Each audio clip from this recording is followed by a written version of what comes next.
สวัสดีท่านผู้ชมทุกท่านยินดีต้อนรับสู่รายการเสียงเคล็ดลับข่าวประเสริฐข้าพเจ้าคือแสงท้องแสงทิพย์วันนี้ข้าพเจ้ามีเคล็ดลับอันสุดยอดจะมาแบ่งปันกับท่านผู้ชมมันเป็นเรื่องที่เกี่ยวกับสิ่งหนึ่งที่ตาเขาอาจจะเบิ่งบ่เห็นแต่เป็นสิ่งที่น่าย่านลางเทื่อสิ่งที่ตาเขาเบิ่งบ่เห็นนั่นเป็นที่น่าย่านกว่าสิ่งที่ตาเขาเบิ่งเห็นเสียอีกและเรื่องที่ข้าพเจ้าจะได้กล่าววันนี้เกี่ยวกับสิ่งหนึ่งที่คนลาวและคนไทยเขาย่านกว่าหลายที่สุดสิ่งนั่นก็คือวิญญาณหรือว่าผีคำว่าวิญญาณหรือผีนั่นหมายถึงสิ่งเดียวกันคนลาวเฮาส่วนใหญ่ก็ต่างพากันย่านสิ่งนี้ทั้งที่บ่ฮู้แน่นอนว่าสิ่งนี้มาจากไสแท้มีพ่อตู้คนหนึ่งเราซื้อตู้มีเราเป็นคนมักเมาถ้าหากมีงานอยู่ที่ใดถ้าหากเราบ่ได้เมาเราบ่กลับบ้านเด็ดขาดมื้อหนึ่งเราได้ไปงานเฮือนดีและหมู่ของเราก็ได้ส่วนตั้งวงเหล้าเนื่องจากว่าแม่นเหล้าฟรีตู้มีก็เลยดื่มเต็มที่จนเมาบ่ฮู้ทางกลับบ้านขณะที่เรากำลังเมานั้นเราพยายามซอกหาทางกลับบ้านและเราได้ย่างผ่านป่าซ่าพอดีมื้อนั้นเขาได้ขุดขุมเตรียมฝังศพคนตายนั่นด้วยความมืดและความเมาเราก็ได้ย่างตกลงไปในขุมที่เขาเตรียมไว้จะฝังคนตายนั่นเมื่อเราตกลงไปในขุมแล้วเราก็พยายามหาทางออกเราทั้งปีนทั้งเต้นแต่ก็ออกบ่ได้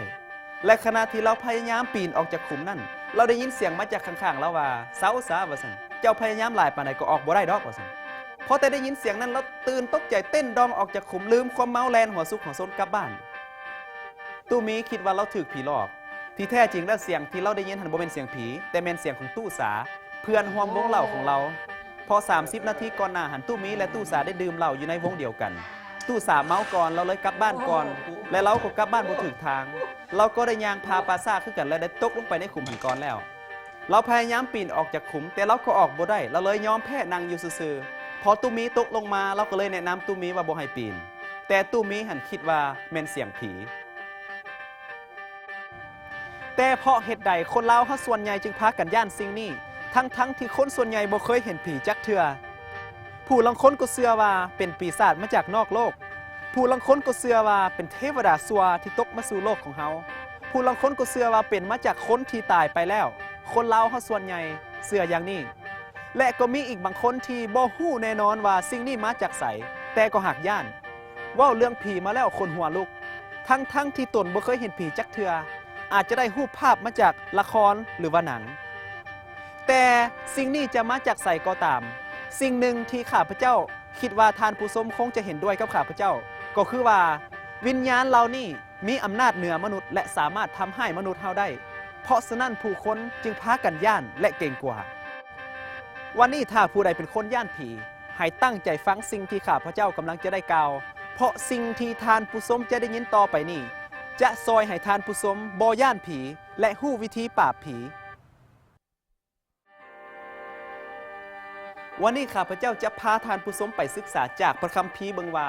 ความจริงเกี่ยวกับเรื่องนี้เป็นมาอย่างใดคนเฮานั้นเมื่อตายไปแล้วไปไสหรือว่ากลายไปเป็นผีอย่างที่คนลาวเฮาส่วนใหญ่เชื่อถือกันมาถ้าเฮาอยากฮู้ว่าเมื่อคนเฮาตายไปแล้วไปไสเฮาต้องฮู้ว่าคนเฮานั้นมาจากไสและประกอบด้วยสิ่งใดในพระคัมภีร์ปฐมกาลบทที่2ข้อ7พระคัมภีร์ได้บอกว่าเมื่อนั้นพระผู้เป็นเจ้าได้เอาดินมาปั้นเป็นรูปคน แล้วเป่าลมหายใจใส่หูดังให้มีชีวิตหูปั้นนั้นก็กลับกลายเป็นคนที่มีชีวิตจิตใจพระคัมภีร์ได้บอกว่ามนุษย์เฮาถูกสร้างขึ้นมาด้วย2ส่วนประกอบ1คือดินและ2คือลมหายใจของพระเจ้าเมื่อพระเจ้าเอาดินมาประกอบกับลมหายใจของพระองค์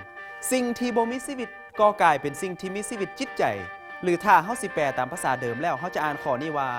และมนุษย์ก็กลายเป็นสิ่งที่มีชีวิตจิตวิญญาณคำว่าจิตใจและคำว่าจิตวิญญาณนั่นหมายถึงสิ่งเดียวกันมันหมายถึงสิ่งที่มีชีวิตคนเฮากลายเป็นสิ่งที่มีชีวิตเมื่อพระเจ้าเอาดินมาประกอบกับลมหายใจของพระองค์ว่าง่ายๆคือดินบวกกับลมหายใจของพระเจ้าเท่ากับชีวิตจิตวิญญาณท่านผู้ชมอยากเห็นจิตวิญญาณบ่ตามข้าพเจ้ามาข้าพเจ้าจะพาไปเบิ่ง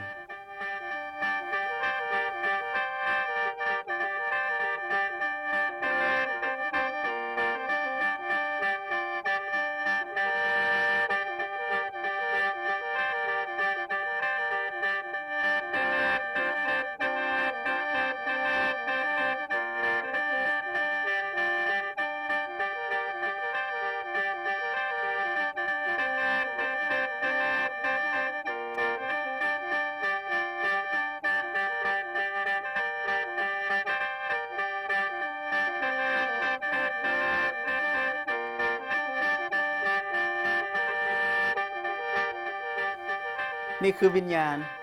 นี่คือสิ่งที่มีชีวิต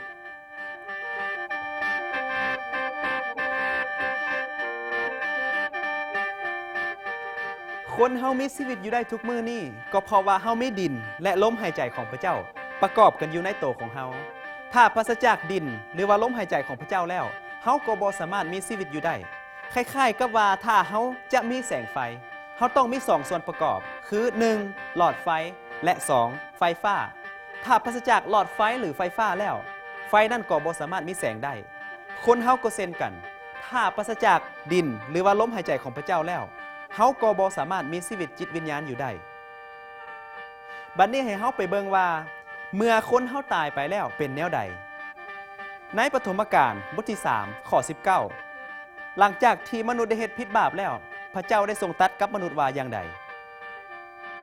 เจ้าจะต้องหาเลี้ยงชีพด้วยเหงื่อไหลไขย้อยจนกว่าเจ้าจะสิ้นชีวิตกลับคืนไปสู่ดินบนที่เจ้ามาแต่ดินเจ้าจะต้องกลับคืนไปเป็นดินอีกถ้าว่าร่างกายของเฮากลับคืนไปเป็นดินดังเดิมเมื่อเฮาตายไปแล้วลมหายใจของพระเจ้าเดไปไสในปัญญาจารย์บทที่12ข้อ7พระคัมภีร์ได้อธิบายถึงสภาพของความตายว่าอย่างนี้และผงขี้ดินก็กลับเป็นดินอย่างเดิมและจิตวิญญาณก็กลับไปสู่พระเจ้าผู้ประทานให้มานั่นฉะนั้นความตายคือการแยกดินและลมหายใจของพระเจ้าออกจากกันเมื่อสองสิ่งนี้ถูกแยกออกจากกันแล้วสิ่งที่เคยมีชีวิตก็กลายเป็นสิ่งที่บ่มีชีวิตบ่มีจิตวิญญาณแล้วชีวิตหรือว่าจิตวิญญาณนั้นไปไสชีวิตหรือจิตวิญญาณนั้นก็บ่มีอีกเพราะว่าถ้าจะมีชีวิตจิตวิญญาณเฮาต้องมีดินและลมหายใจของพระเจ้าประกอบเข้ากันข้าพระเจ้าจะสาธิตให้ท่านผู้ชมเห็นแบบง่ายๆข้าพระเจ้าจะใส่หลอดไฟที่พวกเขาใส่ทำถ่ายวิดีโอนี่เป็นแบบอย่า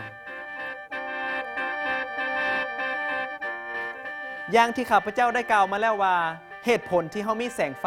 ก็เพราะว่าเฮามี2ส่วนประกอบกันคือ1หลอดไฟและ2ไฟฟ้าเมื่อเฮาแยก2สิ่งนี้ออกจากกันแสงไฟนั่นไปไส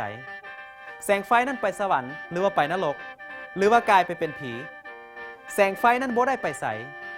แต่แม่นหายสาบสูญไปโดยที่บ่มีร่องรอยชีวิตหรือว่าจิตวิญญาณของคนเฮาก็เป็นเช่นนั้นแต่ท่านผู้ชมอย่าเฝ้าท้อแท้ใจเพราะว่าสิ่งที่ข้าพเจ้าจะได้กล่าวไปในตอน2จะเฮ็ดให้ท่านผู้ชมมีความหวัง